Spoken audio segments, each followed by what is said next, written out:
Okay, hi everybody. My name is Matt Hughes. My team is Fawad Khan, Yaro Sutlovic, and Anson Mercariker, and we're working on the SkymorphTO project, which is a project to interact with the Skymorph API in fun and educational ways. So what is Skymorph? Skymorph is an online tool that was developed by NASA to fetch imagery of asteroids, planetoids, and near-Earth objects, as well as present their motion across the sky so that people can detect asteroids that might hit us someday, or just learn more about the solar system. So the current form of the tool is not ideal. It currently exists as a rather cryptic online form that posts to a very slow Perl script, and you basically need to be an astronomer to know what you need to put into these fields. So it's very difficult to use and very difficult to understand. The worst part, though, is that it's very slow. Once you figure out what you need to put onto the form, it takes 10 to 30 to 50 seconds to grab even just one image, and then shows you nice little error messages as well. So part of the challenge was originally to develop a RESTful interface, which is basically generating a machine-readable output that programmers and scientists could then use as a base for developing better tools that use the Skymorph program. However, it seems like this was also a challenge last year and has already been implemented by a guy named Ian Webster from Mountain View, California. So we decided to simply extend what he created last year because it's really awesome.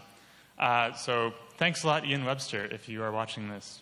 He's also currently using his project in space apps in the States as well.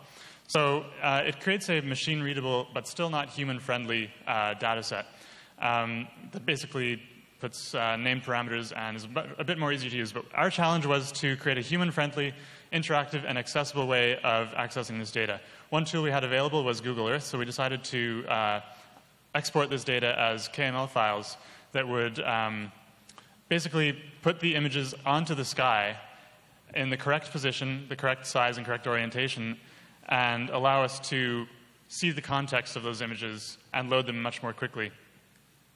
We also wanted to implement leap motion control for very simple concept, at least, panning and zooming across the sky. This turned out to be very challenging. For one, how do you send this data to Google Earth? And also, it's a human-computer interaction problem, because how is someone supposed to move a map by waving their arms around? There's no real established way to do that. So we're going to show a quick demo. Escape.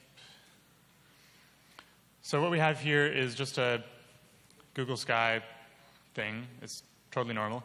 But we also have a list of cataloged near-Earth objects. So I'm going to pick my favorite asteroid, Vesta, and bam, it's already grabbed the images, or a list of images anyway, and shows us in the context of the sky where it's been moving around over time.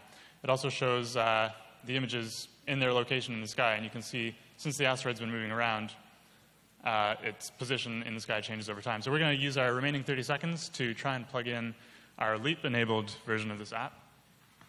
I hope this works.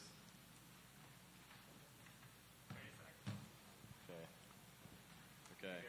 Oh, you mean to mirror the displays.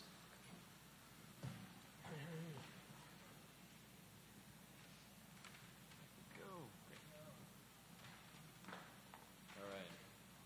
So this is our regular sky view. But now with the leap motion, we can do stuff like, oh no, it's not working. No.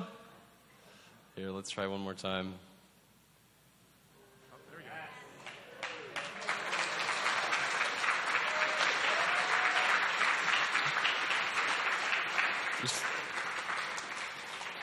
Yes, thank you very much. You can come and play with it later if you want to try it out yourself.